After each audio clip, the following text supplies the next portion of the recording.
Oh shit, I forgot the main part of my fucking costume, dude. You got a fucking There wig. we I knew go. it. I fucking knew it. Wait, one more. Yeah, man. You're a hippie. You're gonna teach your daughter how to smoke marijuana and live the hippie lifestyle. Do all hippies smoke weed? I don't know, but I feel like it's synonymous with being a hippie, right? It's like when you're a hippie, you're a rebel. It's like, do all emos wear black?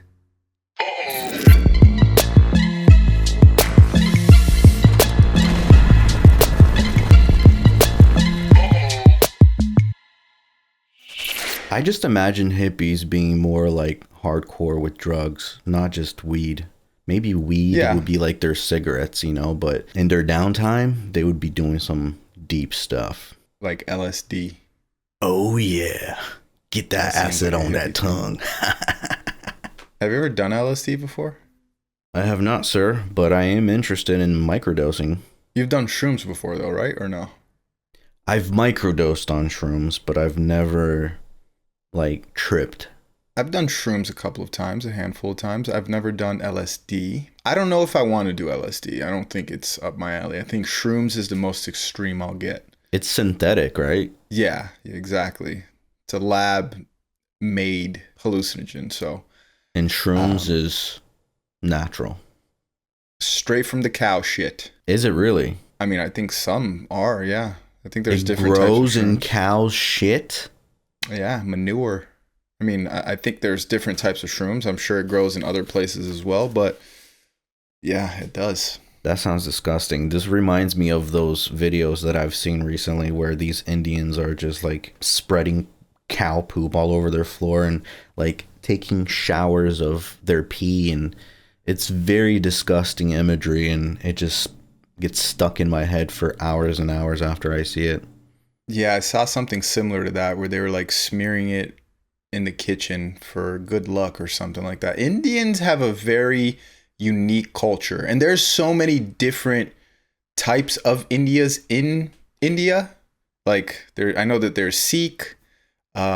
There's just a lot. I have now that I live in Los Angeles, I have a good amount of Indian friends, but I feel like they're very similar to, in certain aspects, they're very similar to Brazilians. Like Brazilians are very natural when it comes to medicine, and Indians are very natural when it comes to everything. Yeah, I don't know. I just can't see myself bathing in urine or spreading poop all over my floor or kitchen.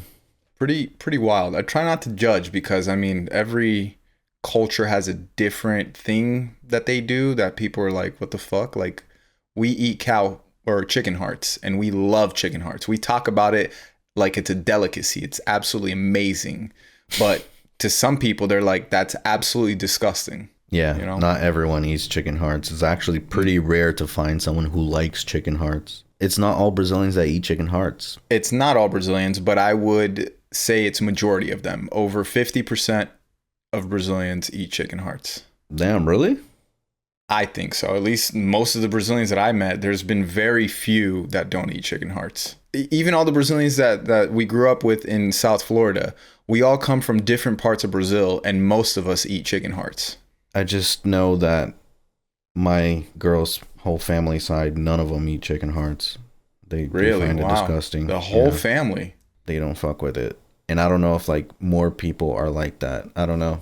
I have to maybe do some research. I would say that more people don't eat pork than chicken hearts in Brazil. You think so? I think so. Like feijoada and all that? What do you mean? Yeah, but I mean, think of even just religious purposes. Well, yeah, but not every religion forbids you from eating pork. Just Seventh-day Adventists and Jewish people. Some people don't eat pork just because it's considered a dirty meat. They're scavengers. No, I get that, but like that's the reason why Jewish and Seventh-day Adventists don't eat it, but everyone else, they can care less. I don't consume pork all the time, but I'm okay with consuming it. If there's opportunity and it's like some really good food, then I'll eat some pork. But on a day or weekly basis, I don't really consume pork like that. Yeah, I don't ever eat pork. I don't know. At first it was a religious thing, but now it's just I just find it to be like a dirty meat, and I don't I don't know. It just reminds me too much of like human flesh. I think we talked about this before too. We did. Like, yeah. So let's not repeat our conversations here. But I don't eat pork, and fuck that shit. Doesn't matter how you present it to me. I ain't touching it. Damn, a nice feijoada in Brazil, you wouldn't eat that? No, sir. It's the only thing I don't really touch. Everything else can go though. Touch some dick, huh? Whoa, chill, bro. What the fuck? What kind of podcast is this? Technical foul. That's to you, not to me. Well, I'm gonna get to see you this week, huh? You're coming to California. Yes, sir. We going to the west side. Is that how you talk with your daughter around? No, sir. She never sees this part of me. Isn't it crazy how our children one day could just log on to some parts of the internet and see all these conversations that we're having, but now they're adults and they understand all of this? Yeah, I could totally imagine that. And now, like, every time I do talk, I always kind of think about that in the back end. Like, what if one day my daughter sees this? Maybe this is something that I shouldn't be saying. But I do act like a little crazy sometimes around Lily, and she just goes, "So silly, Dada." That's so cute. Yeah, I mean, I'm too deep into it. I'm way deeper than you are. So at this point, I don't care. Like, I've done way more embarrassing things than you have, and said a lot more. I'm more of an open book than you. So Yeah, I would say so. But to me, like, playing a character is not really the cringe part. The cringe part is like capturing the real you. Like, I hate watching home videos of me when I was little. Like, for some reason, it's just so cringe. I can't do it. Yeah. I mean, I don't necessarily care. It's like, it is what it is. That was like a version of you when you were younger. Exactly. Like, era. It's like the real you. Much. So that's why, to me, I mean, it's more vulnerable than you playing a character online and acting dumb. You say that, but look at the type of videos that I've done that I'm playing a character. You know, it gets pretty wild. What do you think is the role that you're mostly embarrassed by? I mean, again, I'm not necessarily embarrassed by it because it's still up on my page. You know? No, yeah, I'm not saying like embarrassed. Maybe like to what you're talking about, like maybe something that in the future you would find cringe, or maybe your kid would. I remember one of the videos that gets the most shocking reactions is a video that I did where I was playing two characters, and it was a girl, I had a wig on, that was about to eat the guy's ass. I think I remember this. Yeah. Wow. Yeah, you went that low. That's what I'm saying. I mean, I wouldn't necessarily call it low. I think it's comedy. It's all in the name of comedy. If you're comfortable with it, that's like why some people, they'll say like, oh, he put on a dress and this and that. Listen, if you're comfortable with it, I see no issues. I would be comfortable to dress up as a woman if I'm involved in the creative process. So not just as an actor? No. Playing a character, I'm saying.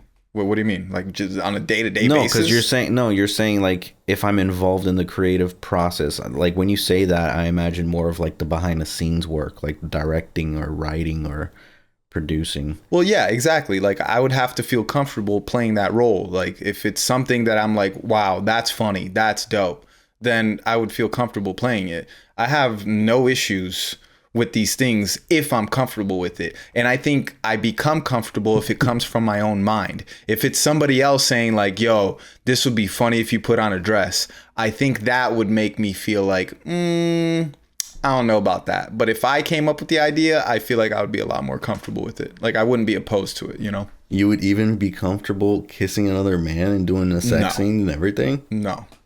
That's a totally different thing. Putting on an outfit and dressing up as a girl and kissing a dude, that's for sure crossing the line. I would not feel ever comfortable doing that. Dude, sometimes I look at these roles that some people take, bro, and they have to do some crazy explicit scenes, and I could just never imagine myself doing that. Especially not being gay, you know? Like I'll be okay if I was, but not being gay, like there's no fucking way I can kiss another man. Nah. Not for me. I can't do it either. I would cringe. Like, I can't even imagine it, bro. Yeah, I would literally cringe. Not for me at all. I don't know. I guess it's just maybe my old school mentality, but I feel like you have to be a little gay if you're kissing another guy, even if it's for an acting role. But even like to a certain degree, being an actor, you gotta be somewhat gay.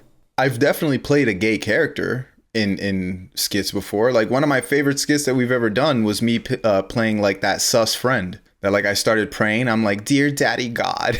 Right. That shit was hilarious to me. But again, it came from my own mind, you know, so I'm comfortable I doing think that's that. okay. Like playing the character is fine too. Just don't give me kissing a fucking dude, bro. Like that's where we cross the line. I would love to write a script and then like it's really good and then at the end it says like, and then Marty kisses Nick and see what your reaction would be. On the table read. Oh, that would be hilarious. That's funny. Yeah, dude. we just did a couple of changes to the script. We think you're going to like it. Fuck that, dude. Hell no. Yeah, but I mean, in general, I'm definitely a lot more comfortable than you are in doing certain roles or certain things online. Like, it is what it is. I'm very, like, limited to, like, the type of roles I could take, bro. And I don't even consider myself an actor, but I'm just saying, like, me acting or taking any acting jobs or positions, I'm very limited to where I can go.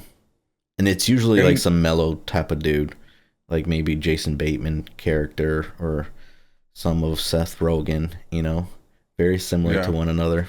And I mean, I think there's power in that as well. You know, like you have a clear direction of what character that you want to play. I'm obviously a lot more vague, so that doesn't give me necessarily a direction. Damn, this fucking wig is so itchy, bro. I want to take it off so bad, but I don't want to. Nah, dude, you can't. You're playing a character right now. Exactly, dude. It's going to look so weird if I'm not wearing it, but it's super itchy. Did you have that costume before, or did you go out and you purchased this? I've had this. I bought it in July for like my mom's birthday party, which was like 70s theme. So then I just ended up pulling this out of the closet. I was like, you know what? Let's fucking do this, bro. Let's bring this fucking character back. He deserves the limelight. Let's fucking go, bro. You know what I'm saying? That sounds fun though. Your mom always does like something fun for her birthday where she wants to like theme it out for something. I like that. Your mom's a very fun person, I feel. Like she has like a young soul, even though, you know, she's like your mom, but she definitely has like a younger soul. I also think it's because she had kids so early that she kind of missed out on some of that young adult life, you know, so she kind of wants to recuperate for it. How old was she when she had you? She was 20. Oh yeah, that's young as hell. Holy hell. Yeah, she got pregnant when she was like, I think 18, 19. Whoa, dude. That's crazy. Can you imagine having a child at 20 years old? Like, think about you at 20 years old. I still have no idea what's going on with life. And I can't imagine having a dependent 14 years ago. How much I grew in 14 years is fucking impressive. It needs to be studied. I think a lot of evolving can happen in that time period. And it does. And even becoming a parent evolves you a lot. You just have a different mentality, a different mindset. You understand other parents. That's why when you become a parent, it's hard to be friends with people that aren't parents. I guess so. It's possible still, obviously. Of course. I still have friends that aren't parents, but in general, most of my friends now are parents just because they understand. Like when I say like, dude, I'm sorry, I can't make it because this, and that. Nah, I can't go out because this, and that. Oh, I have to go do this for my kid. They understand it. They get the struggle. They have been through it. They've been through those early mornings, late nights, waking up throughout the night, you know, having to raise a child, put food on the table, and do all these things for somebody else besides yourself. Yeah, it's no joke, dude. It's like a freaking crazy, insane job to be a parent full time. Like, bro, I don't know about you, but is it getting hard for you? Because it's getting hard as fuck for us, bro. I mean, I think it's always been hard, to be honest. It's getting easier, but I think yeah, but like I felt like it was getting easier and I was getting more like cool. This is nice. And now it's like turning on me. Like the terrible twos are really showing its face. Yeah, that's what I was going to say. Your daughter's a little bit older than my son, but yeah, I would consider my son already in the terrible twos for sure. Like his personality is very strong, and the things that like he does, the yelling gets to me, dude. And I try so hard not to let it get to me. I could take crying all day. You can cry all day. But when you yell and then you cry and yell, oh my goodness. To me, it's not even too much of the yelling. It's more of like the complaining, like / crying, you know, like wanting things very specific, very particular. It feels like we're her little fucking servants. Like, oh, you want this? Oh, you want that? Oh, that's okay, is he? And then like, you know, she just keeps going on and fazendo a gente dançar. Yeah, I think a lot of it too, you just have to set boundaries. And I feel like a lot of times as parents, we have a hard time doing that because we already became accustomed to doing a certain thing a certain way for them that we forget that we could just be like, no. Like no, I tell my girl, don't get me wrong. Like I'm not that type of parent that like completely submits to her. Like no, right. I definitely have, you know, my grounds that I stand on, and obviously sometimes you got to play tough, you know. I play tough a lot. Sometimes it's necessary, man, or else they don't learn. You know, I think it's necessary multiple times a day, every day, for sure, undoubtedly. Like my son, if he gets his way, then he'll run me over all day, every day, and all I got to do for him is be his servant and play with him and do whatever he wants, and I'm not with it. My girl is obviously a lot more, I wouldn't even call it patient. I would call it more compliant to his needs. Me, and I've been telling her, like certain things, like he won't eat. Granted, he has been sick for the past week or so. So it's been a little bit different. So I try to give him a lot more grace when he's sick. But he's gotten better in the last like day or two. And he's not eating. And I told her, I'm like, don't offer him 5 different things. Offer him one thing. If he doesn't eat that, he's going to go to sleep hungry. The end. He's probably not going to do it again tomorrow if he wakes up mad hungry, you know? Like you got to just keep doing that. These little babies, these little toddlers are creatures of habits and creatures of consistency. So the more that you do something consistently, the more that they'll understand, be like, oh, okay. All right. Well, I guess I should eat dinner tomorrow or else I'm going to be hungry all night. My daughter is super picky when it comes to eating, dude. Like it's hard for her to eat anything. It's insane. Like she just wants to be snacking all day, you know? Sometimes she just doesn't want to eat, dude. Like, so what do? Shove fucking food down her throat? Like, nah, you know, offer her like, this is what you got to eat. Yeah. If you don't eat this, you're going to be hungry. Yeah. Oh, and then take the food away from her, let her be hungry in an hour and be like, okay, I got this food that I made for you an hour ago. Here you go. Yeah. Eat this. Oh, you don't want to eat this? Okay, you're not going to eat then. It's tough. And like, it feels like you're being mean, but you have to teach them this because I think this seeps into other things in their personality. You know, it starts with food, then it goes with decisions, it goes with clothes, it goes with what toy I want to play with. No, I don't want to do this one. I want to do this one. Well, you don't have the choice. It's either you play with this toy or you get no toys. My son, if like he has, and it bothers me too. Like right now, I think he has way too many toys, and I switch the toys out. But right now, we just got a bunch of new toys donated to us from our neighbor that their kid just turned 3. So they were getting rid of a bunch of toys, and they're like good toys, you know, to help them in development. And I just went in the living room this morning and I was like, dude, you have way too many toys. And he has so many toys, he doesn't even want to play with them. He wants me to go do something with him. And I get it. Like I'll play with him, but I also have to work at the same time, you know? And if he's not letting me work or he's grabbing a toy and he's like beating the toy or throwing it or something like that, I grab it, take it away, the end. Like he has a basketball hoop. The last 2 days, he's been trying to like sit on the basketball hoop. I take the basketball hoop away, put it behind the gate where he can look at it and see it, but he can't play with it all day. It's definitely tough. but it's possible at the same time to raise them in a way that they behave, or at least they understand on what's right and what's wrong, and also like not be trained to always have it their way. Like that's the worst is a fucking little kid like that growing entitled, thinking that the world owes them. And I've met a few motherfuckers like that. And it sucks because it's a double-edged sword. You can't be too extreme in anything that you do. You have to give them independence so they can learn and be able to do things on their own. But you also, that independence has to be on a short leash. If you give them too much independence, they want to do what they want to do. And then you try to add some orders and some laws into that and some rules, and they're not having it. So it's crazy. You got to teach them everything, but it has to be given to them little by little. If you give them too much of anything, they overdo it. They take advantage. They're like little manipulators.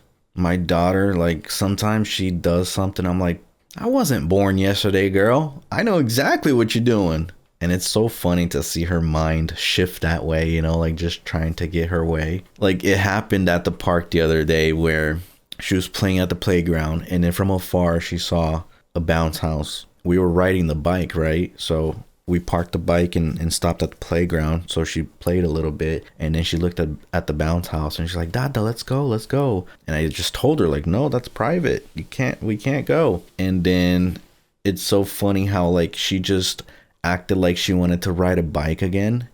So she hopped on her bike, put on her helmet, and then started heading towards the bounce house. I was like, I see what you're doing. I see you. And she was just heading that way as if she was just cruising, but her intention was for sure to be next to the bounce house, which honestly like worked out for her because the bounce house was actually public, hosted by YMCA, and they were basically letting any kid go in. Now, any bounce house she ever sees in public now, it's over for you. Yeah, now I like she's gonna have to show up, or she's gonna want to show up and verify. Yeah. Right now, my son is glued to my wife. Like he wants her all the time. So we go to church this last Sunday. I don't remember the last time that I sat down and actually listened to church. It starts off with me listening to. That's why I don't even like going to church early. I like to get to church right when they start their sermon, because if I get there when the music is playing, those are the 15 minutes right there that he's going to be chill. And then once the sermon starts, that's when he's going to start losing it, and I have to keep walking him. But that day, he only had enough patience because we got to church a little late, and he only had enough patience for less than 5 minutes, and then it was over. And then he wanted his mom, and then he grabs his mom by the hand so that she can go walk him. But she wants to listen, and like I want to listen as well. But usually that's my job of like, okay, let me go distract him. But that day, he just did not want to come with me. He wanted her. But I don't give him the choice. If it's up to her, she's like, oh, it's okay, I'll do it. I'm like, no, I already got up. If I'm up, he's coming. If I didn't get up, cool. But I'm already up. He's going to come with me. The end. Dude, this guy, I had to literally walk off the property and leave church and go on a walk. Luckily, church is literally walking distance from my house. I had to go walk around the neighborhood and then go home because he was not having it. He would not stop crying at all. And usually he does stop crying, but that day he wasn't having it. I force him to do things. Like I go on runs with him, but if I run too late, like if I go on a run after 9:30, like at 10, his nap time is around 12, but at 10 he's already tired, especially if he's sitting down, and on a run I run for like 20 minutes. So by the 10-minute mark, 15-minute mark, he's already starting to doze off a lot of times. So then I have to stop my run, get him out, and now we have to walk. And it's so funny because he knows. So when he's like falling asleep, I stop, and he's already looking at me like, and he starts holding his belt together so I can't take it off. And I'm like, bro, you gotta walk, dude. You can't sleep right now. Because it's so crazy how if you let them sleep for 3 minutes, they will not nap later on, and they're gonna be cranky for the rest of the day. Yep. Exactly. They can't sleep for like not even past 3 minutes. If they do, you're done. and it sucks. I hate when that happens. Like, especially when you're somewhere with your child, and now you got to go home, and you're not too far away from home, but you're just far enough that they're gonna doze off in the car. Dude, yeah. I remember it was like a week or two ago. I had to go pick up my girl from somewhere, and I had him in the car. I was literally driving and having to look in the back seat and like be like, oh, look at that car over there. What color is that car? What color is that car over there? Because he was just see him in the background just. Yeah, but it gets to a point that nothing else works. I'm no, yelling out loud like, vamos faster. Like just fucking yelling. And she's just like down, bro. Yeah, it's over. It's over. Yeah. Yeah, sometimes, and it's like always when I'm super close to home too. Yeah. Like fucking it's 3 minutes, 5 minutes away. Yeah, dude, it's such a journey, dude. It really is. Like, and just going through this and like learning what works, what doesn't by trial and error. That's why I guess people have multiple kids, man. Because by the fucking fourth or fifth one, you got it down packed. Yeah, I also think it's nice to have kids around the same age so they can grow up close to one another and be more like that sibling. Like, I do want a girl, but I would love to have another boy first before having a girl. If I could have life my way, I would have 3 kids, 2 boys, and then 1 girl, just so the 2 boys can grow up together, and then have the girl because I want a girl. I feel like being a girl dad is also dope. Like, it brings in a new side of you and a certain respect for the opposite sex that you otherwise wouldn't necessarily have until you have a child the opposite sex from you. So she can't grow up with a sister then? I mean, I'm a guy, so I want boys, but I want a girl as well. But no, I'm just saying, like, you want to have 2 boys so they can basically grow up with each other. What about the girl? She's not going to grow up with anyone else? I mean, she's going to have her 2 older brothers. I get it, but it's not the same, right? Like, it's not the same. They're going to grow up and be like sort of partners, like, like right. a duel. And she's just going to be kind of solo. I don't know. I'm biased, bro. I'm a guy. Of course I want boys, And I also think that women are just more emotionally intelligent. I feel like she'll be able to have other friends to fulfill those needs. And not to say that guys won't, but I don't know. I think guys have that energy that they need to get rid of, and girls don't necessarily have that energy. They have that more of that mental capacity that needs to be filled. Also, I think it's important for the guy or the boys to have somewhat of a competition, because that's what life is all about, dude. Is you competing against another man for women, for money, for everything, dude. So growing up with a sibling that's the same gender as you, another boy, that definitely puts a fire up under you. Yeah, I'm sure. I don't know, because I don't have a brother, but I can just imagine. I see, a brother and a sister, and they aren't necessarily close like that, as opposed to 2 brothers or 2 sisters. They're a lot closer. You're not that close with your sister. Like, you love your sister to death. She's your sister, but it's not like you guys share that unbreakable bond. Yeah, it was way worse before. It's getting better as we grow older, especially now with Lily. And that's usually how it is. Yeah, but growing up, fuck no. We're like enemies, dude. We hated each other. You, on the other hand, didn't grow up with no fucking siblings, just solo, being spoiled little brat. That's why, to me, it's so important for my son to have a sibling, because I didn't grow up with a sibling. Even though I have half siblings, we were never really close. So I want my son to have siblings, for sure, undoubtedly. That's like a non-negotiable for me. You don't want him to be spoiled like you? I think I came out great for being a single child. That's a very biased opinion. Yeah, sure. Others would say otherwise. Who's others? Marty? Honestly, for a person that grew up like you as a single boy, you're not that bad. I would assume you would be way more entitled, even though you come off a little bit sometimes. Is it entitled or is it confidence? Yeah, I guess it's the confidence that looks a little bit entitled. If a person doesn't really know you, I would say. I mean, I can see that, though. Like, I do know dudes that they don't have any siblings, and I'm like, fuck. Like, I could tell you didn't grow up with a sibling. Why? I guess it's what you just said. It's like that confidence, right? Where it's like, hold on, like, where the fuck is this confidence coming from? Like, you're acting like you know all this shit. Wait, so like when you see another confident person, to you, it seems like they didn't grow up with siblings? Nah, not another confident person. Like, I'm So not what are you saying? Like, what characteristics do you see that makes you guess that they grew up with no siblings? blind confidence, I think, is what I'm saying. Because there's a difference between being confident and being confident in what you do and being confident about things you know versus being confident about shit that you don't know. Right, right. Yeah, because a sibling would point that shit out in real time. And like pick on you for it. Yeah, exactly. Yeah. Like me and my sister have always been super fucking real with each other. Yeah, your sister. I mean, you have a strong personality as well. You're just the type of person that you're not going to argue. You're just going to, like, if I tell you the sky is orange, you're just going to be like, sure. But your sister is like, nah, fuck that. That sky is yellow. Like, she's going to tell you. Yeah. I think our friend Larry's brother is also like that, Jonathan. Even if it's something subjective, like, yo, I fucking love this car. He'll look at it and be like, nah, this fucking thing is garbage. Like, Yeah. this car is garbage, dude. Like, throw it away.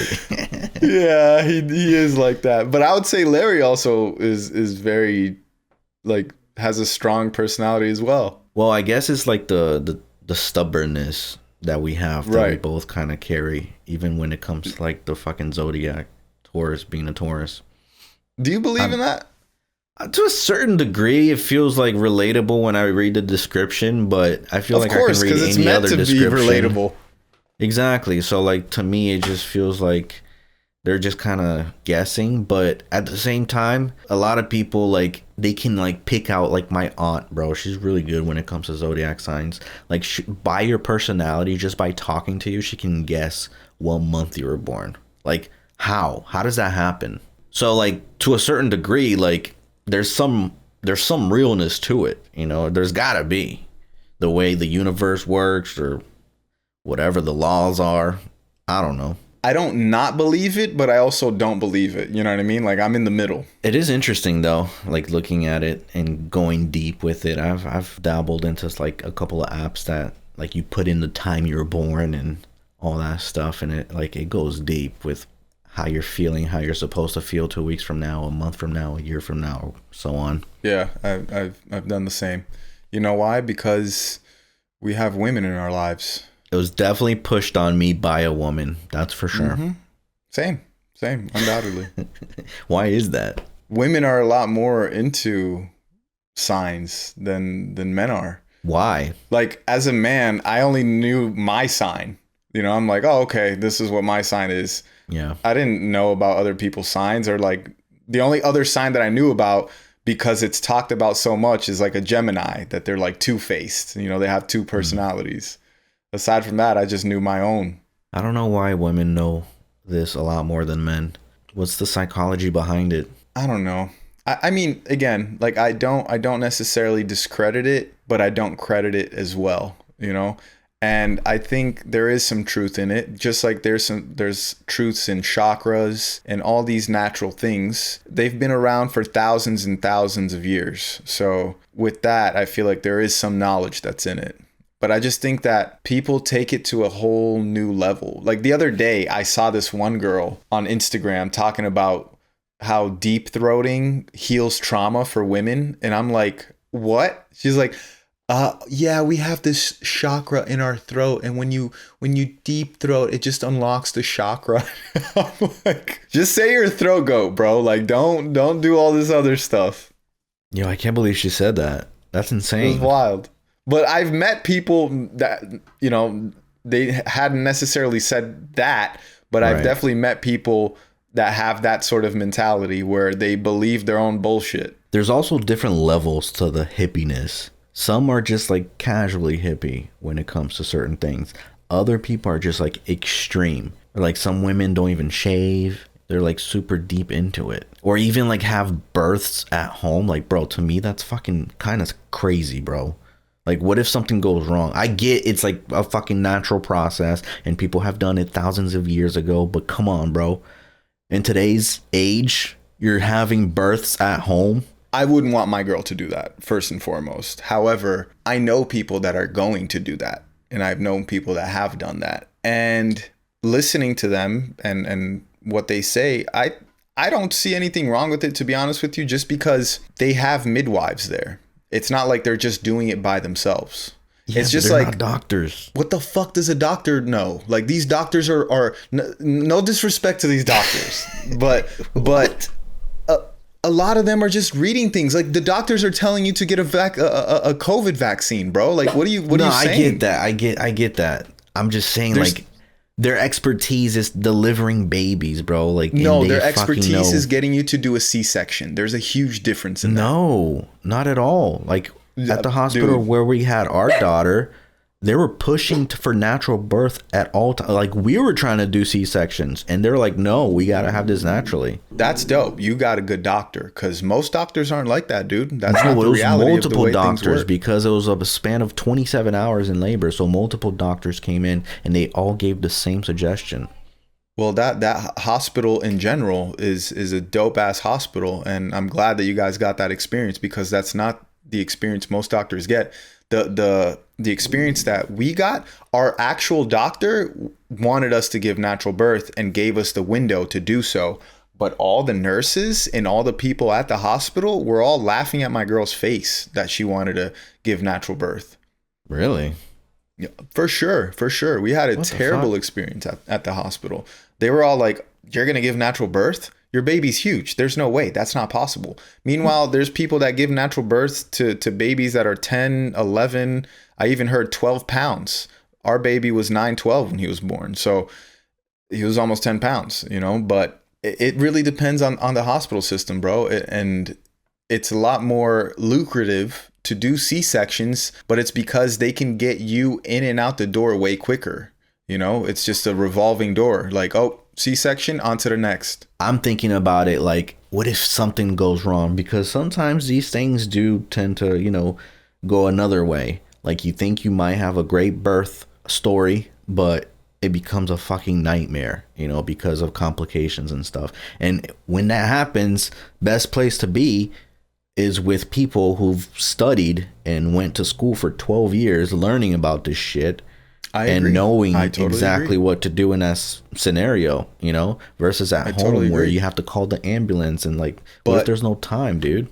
But also a midwife that's seasoned, that has been through all this for 15, 20 plus years, they've also seen all this. My girl has gone to a birthing center. Unfortunately, we weren't able to give birth at the birthing center because the ways that California laws here work, our baby was too big, deemed too big to do it at the birthing center.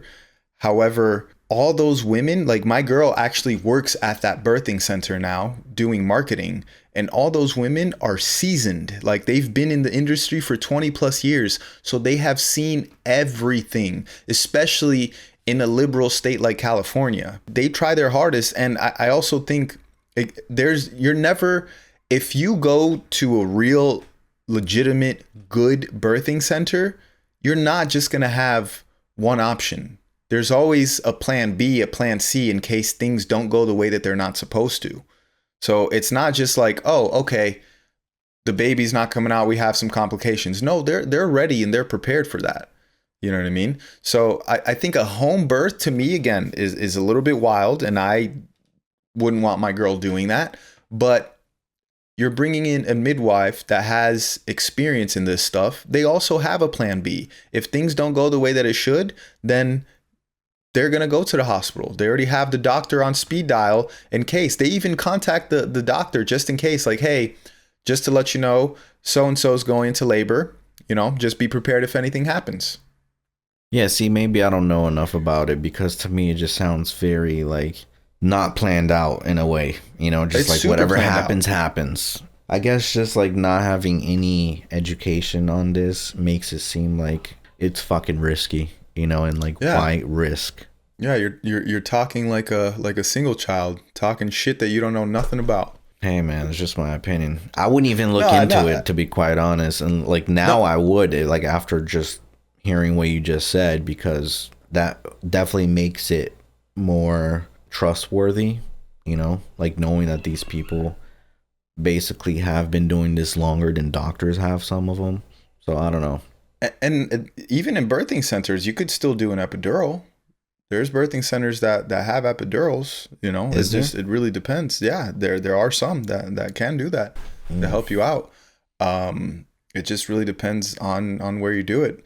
But yeah, there's I understand what you're saying though, because again, before my girl going to this birthing center and us potentially having our child there and her working over there, and now I actually have, like these midwives, my girl is friends with them, and sometimes they have events, and I go over there, and now all of our friends are kind of in the same realm where they push for natural births and all this stuff. So I have a lot more of an understanding and a different type of respect for that. But that's not to say that what at the end of the day, whatever the woman thinks, I think is right. If a woman says, I want to give a C-section, I'm scheduling a C-section, do it.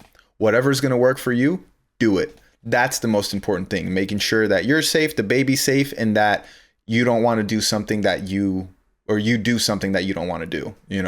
So I just try to empower my girl. I just know that my girl, she had a C-section, but with the next baby that we end up having, she wants to do a VBAC, meaning she goes back to doing a birth naturally. And I think for her, it's just a very empowering thing because she wanted to do a natural birth and it didn't work out. And just the way that everything happened in the hospital, it wasn't a conducive environment for her to give natural birth. So I think it empowers her to be able to give natural birth when it ends up happening. Yeah, exactly. That's good. You're going to take your daughter trick-or-treating? Did you do that last year? Well, not this year because we're gonna be at a wedding on That's right. Halloween. So, but yeah, I do take her. I have taken her twice before. Has your mom ever taken you trick-or-treating? No, dude. I grew up not being allowed. Me and my sister would just stay inside, seeing other kids do it and getting candy. So you never went trick-or-treating when you were I think like when we were getting older, and my mom was kind of like venturing away from like the church because she got, divorced and started dating new guys that weren't necessarily in church. That's when she kind of became a little bit more lenient.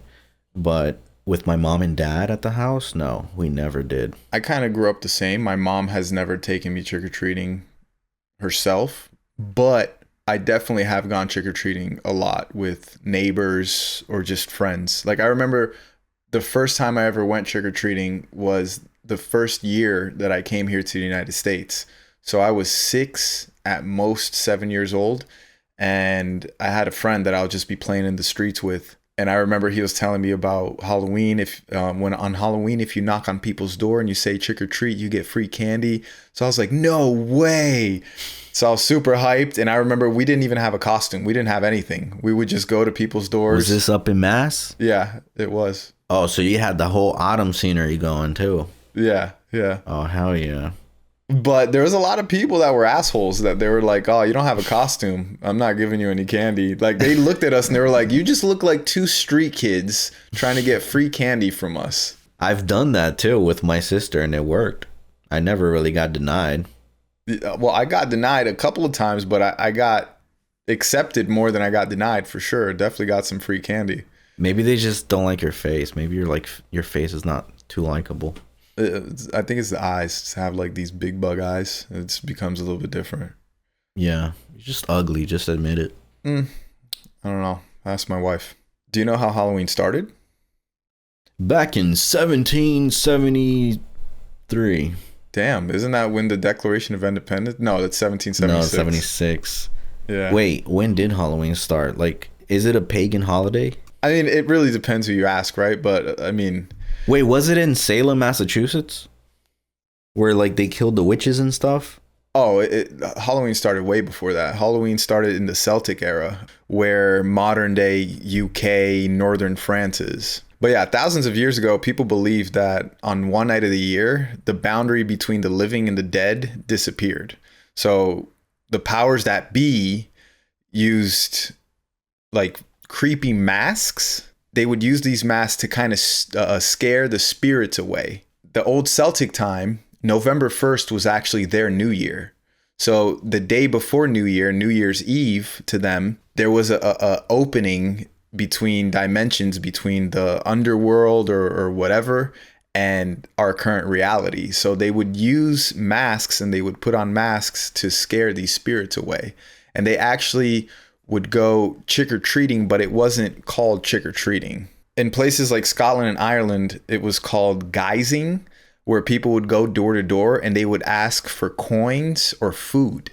Yeah, and then eventually, you know, these customs got mixed with Christianity because it, like you said, it was pagan, and it got mixed with Christianity, and it became All Hallows, and it just kept evolving over time. Then it came here to the United States. And of course, after World War II happened, all these major candy companies saw a big opportunity. That's where we get, yeah, there we go. Mm-hmm. Now again, real. Follow the money. Follow the money. So they saw a major opportunity to be able to get people to buy candy. So when did it become scary? Like, when did it become like, hey, let's have fucking zombies. Let's have Frankenstein. Let's have whatever horror our like deepest fears. Let's display that. When did it become that? Well, it started as that because people would wear scary masks to spook these demons away. Yeah, but that's like fighting fire with fire. Sure, but that's what they believed in. That was the belief back in the days, that they would put on masks to scare these spirits away, spook them away. And so it just became more and more commercialized. And then obviously, you would think that for you to fight spirits off, you should be holding up like a Bible or a cross, right? Not putting a mask on. I mean, that's how Christians would fight it, right? What happens when you're not a Christian, but you still believe in demons? Can you not be a Christian and believe in demons? Pagans. It's just a bunch of different beliefs. That's not Christianity. Like, they didn't believe in God, and they didn't believe in Jesus. Obviously, they believed in demons. Right. It's a bunch of different things. Like, when you say somebody's pagan, that you're not defining them as, oh, that's a Christian, or that's a Jewish person, or that's a Muslim. Pagan is very vague. Back in the days, there was no such thing as like an atheist per se, you know? I mean, I'm sure there were, but it wasn't like a popular thing, and it didn't have a name to it. It's either you were Christian. I don't even know if Judaism was a thing back then. I guess it was, because that's kind of like Christianity, right? Because Jesus wasn't even born back then. So Christianity wasn't necessarily born back then. So it's either you believed in a higher power or you were pagan. I honestly didn't think that people who believe in demons or think they're real would not believe in God. Like, if you don't believe in God, you most likely don't believe in demons or the devil. But like, what God are you talking about? You know, because even look the at like Almighty. the Egyptians. Yeah, but look at the Egyptians. They believed in Horus, which Horus was a god, like a god of light, yeah. and then there's the god of darkness. I forgot what his name was. Okay, but they still believed in their God. But there you go, though. They didn't believe in like the creator of everything, God. They believed in, which is gods. the Christian God. No, exactly. They believed in gods with an S. Yeah, but you know? but they had their own God. If you really look into it, like, all these stories have like similar characteristics. Like, all their messiahs died at the age of 33 on December 25th or whatever. I don't know if that's accurate, but I'm just saying, like, they all had like very similar characteristics applied to every religion. I just asked ChatGPT, what is a pagan? And it's literally exactly what I explained. It says, a pagan is generally someone who follows a religion or set of spiritual beliefs that is not part of the majority monolithic religions like Christianity, Judaism, or Islam. Literally what I said. I don't know. For some reason, I thought, like, if you believed in God, then you believed in the devil, and there was no, like, just believing in one entity, you know? Like, whatever's good, there's evil. I think people do believe in good and evil. Like you said, there's no demons without God per se, but they just don't Right. necessarily believe in God the way that we believe in God. They believe in gods with a S, Right. like ancient Greek mythology. But do you think it's like the Devil's Day? I don't think it's a positive thing. I mean, everybody's dressed up in as witches. These girls are half naked. I don't think it's a positive thing. No. Am I gonna allow my kid to celebrate Halloween to a certain extent? Yeah, sure. Like I do want to go trick or treating with him. But I'm not gonna put ghosts and Halloween decoration around my house. I think the way that I grew up when it comes to Halloween is totally fine. Like my mom didn't want to celebrate it, but she did not allow me to go out and trick or treat and do these things. She was just like, do what you want. Do what I willed. So yeah. Awesome, dude. Good chat. Thanks for hopping on. Thanks for being there. Awesome. Very cool. Peace, brother.